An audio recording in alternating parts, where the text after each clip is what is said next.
कई सालों बाद एक बूढ़े पिता ने अपने बेटे के दरवाजे पर दस्तक दी। जैसे ही दरवाजा खुला, बहू हैरान रह गई। बिना कुछ कहे उसने तुरंत अपने पति को बुला लिया। बेटा गुस्से में बाहर आया और बोला, पिताजी, मैंने आपको कितनी बार कहा है, मेरे घर मत आया करो।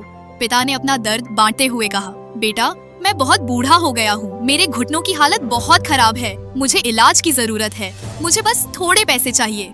ये सुनकर बहू ने मुंह बनाया और गुस्से से अंदर चली गई।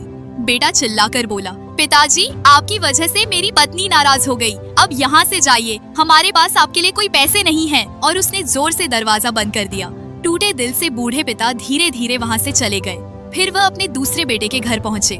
कुछ देर इंतजार करने के बाद बेटा बाहर आया और हैरानी से बोला, पिताजी, आप? पिता ने धीरे से कहा, बेटा, क्या तुम मुझे कुछ पैसे दे सकते हो? मुझे इलाज करवाना है, तुम्हारे बड़े भाई ने तो मुझे घर से भगा दिया। पिता की आंखों से बचते हुए बेटा बोला, पिताजी, मेरे पास थोड़ी बचत है, लेकिन मुझे किराया देना है, मैं आपको पैसे नहीं दे सकता, आप बहन से मांग लीजिए। और उसने भी उन्हें टाल दिया। पिता का दिल फिर से टूट गया। आखिरकार वो अपनी बेटी के घर पहुँचे।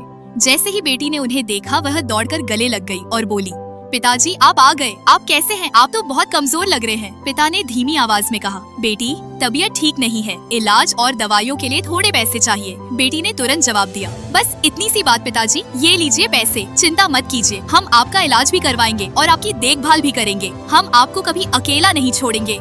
ये सुनकर पिता की आंखें खुशी के आंसुओं से भर गईं। फिर उन्होंने अपना बैग खोला और बेटी को एक और गड्डी पैसे दिखाते हुए कहा, बेटी, सच ये है कि मैं न बीमार था, न मुझे पैसों की जरूरत थी। ये एक परीक्षा थी कि मेरे बच्चों में कौन सच्चे दिल से मेरे साथ है, और आज मुझे अपना जवाब मिल गया। ये सारा धन तुम्हारा है, क्योंकि तुमने बिना किसी स्वार्थ के मेरा साथ दिया।